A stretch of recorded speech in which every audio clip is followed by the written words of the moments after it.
Fala galera do Bate-Bola Rubro-Negro, mais uma partida muito ruim do Flamengo ontem no Maracanã. Eu estive presente, 65 mil torcedores, mais de 65 mil torcedores, é a nona partida que o Flamengo coloca público superior a 60 mil pessoas.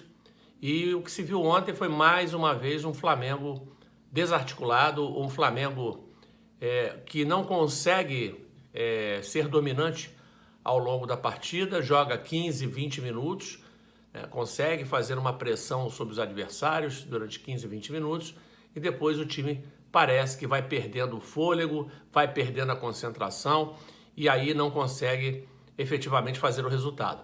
Já é a terceira partida que o Flamengo segue sem vitórias no Brasileiro. É o terceiro jogo que nós não conseguimos superar os adversários. Assim foi contra o Palmeiras, tudo bem. O Palmeiras é um adversário que vem competindo com a gente nos últimos anos por títulos. Foi um resultado, vamos dizer assim, até esperado fora de casa. Tivemos o jogo contra o Fluminense, que é um clássico. O Fluminense vem também sendo um adversário muito duro para o Flamengo nos últimos tempos. E o jogo de ontem, contra o América, contra o lanterna do campeonato. O Flamengo realmente não tem mostrado evolução nenhuma sob o comando de Sampaoli. Lembrando que esse esquema posicional exige treinamento e exige concentração e entendimento por parte dos jogadores com relação à disposição deles em campo. O Sampaoli, no meu entendimento, ele vai acabar morrendo abraçado com algumas convicções. A gente vê, por exemplo, jogadores como o Wesley sendo criticados pela torcida e, no meu entendimento, a culpa é do treinador também. Nós temos um reserva ali que é o Varela, que mal ou bem é um jogador de seleção uruguaia. Você pode até questionar eventualmente a qualidade dele, mas o garoto acaba sendo execrado pela torcida pelo mau desempenho. Ontem o Wesley realmente não esteve num momento muito bom, mas é um menino que se dedica, sua camisa e se entrega. Talvez seja o momento do Sampaoli repensar isso e dar uma chance ao Varela, que afinal de contas ganha quase R$500 mil por mês, para ficar no banco de reservas e sequer jogar 20 minutos, 1 minuto, 10 minutos. Então o Sampaoli precisa rever alguns conceitos. Uma coisa que fica clara é que nesse estilo de jogo de Sampaoli há necessidade dos laterais atacarem, os espaços, funcionarem como verdadeiros alas. Só que tem um detalhe, o Ayrton Lucas, que não é um lateral construtor, é um lateral justamente para atuar mais como ala, ele fica com dificuldade de fazer essa função quando você tem um Bruno Henrique espetado, ou mesmo o próprio Cebolinha, mas principalmente o Bruno Henrique. Então, talvez no jogo de ontem, se vocês analisarem, era um jogo talvez para ter um Felipe Luiz na lateral ali, ajudando na construção por dentro, ou seja, criando mais situações, sendo mais um homem de meio campo, para que essa bola chegasse junto ao Bruno Henrique.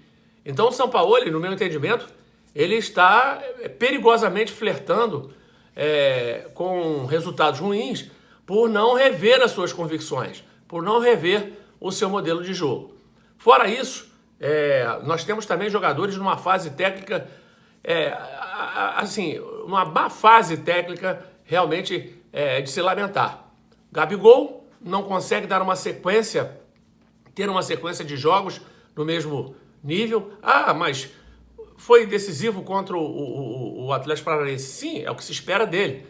Não estamos aqui discutindo que o Gabigol não seja decisivo, que nos deu já títulos, alegrias, mas o momento do Gabigol técnico é muito ruim também. O Pedro é outro jogador que tem entrado sem concentração nenhuma, entra visivelmente desconfortável em campo, talvez em função de não estar jogando com frequência, e isso precisa ser visto. O próprio Arrascaeta ontem fez mais uma partida ruim. O Arrascaeta é outro que tem alternado momentos bons e momentos ruins.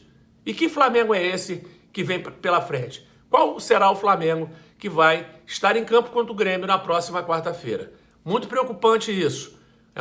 É um Flamengo que sofreu do lanterna do campeonato ontem 16 finalizações, o mesmo número das finalizações que teve. Teve mais posse de bola em relação ao América, o que não é vantagem nenhuma. Você está jogando contra o lanterna do campeonato. Contudo, o Flamengo vem ofertando aos seus adversários um número de finalizações absurdo. Para vocês terem uma ideia, contra o Bragantino, foram 36 finalizações do Bragantino naquele jogo que foi também uma tragédia dos 4-0. Coincidentemente ou não, esses jogos ruins vêm sempre depois de paradas, paradas ou por data FIFA ou por espaço no calendário, e isso é preocupante. Será que o Flamengo precisa jogar quase todo dia para manter um bom futebol? A gente precisa fazer uma análise sobre isso, sobre o que está acontecendo com o Flamengo, principalmente quando ele tem esse momento que teoricamente seria para recuperar jogadores, para consolidar a parte técnica e tática, e isso não está acontecendo. E olha, os questionamentos a Sampaoli já começaram. Eu não vou entrar nessa de querer cabeça de treinador nesse momento, nada disso, até porque não vai adiantar nada. Quem viria aí para uma possível situação para substituir o Sampaoli? Isso não existe. Nós vamos ter que ir com ele até o fim e torcer para que, pelo menos nas Copas, a gente consiga chegar lá na frente e conquistar títulos. O brasileiro está complicado. Vai ser complicado, principalmente se o Botafogo, no jogo de hoje, vencer o Santos na Vila Belmiro. O Santos vem muito mal e o Botafogo não oscila. O Botafogo mantém seu padrão de jogo. Acho que o brasileiro complicou, mas não podemos desistir. Quanto às Copas, vamos ver quarta-feira qual Flamengo vai entrar em campo. Saudações rubro-negras e nessa próxima terça-feira assistam o Bate-Bola Rubro-Negro às 21h30. Um forte abraço.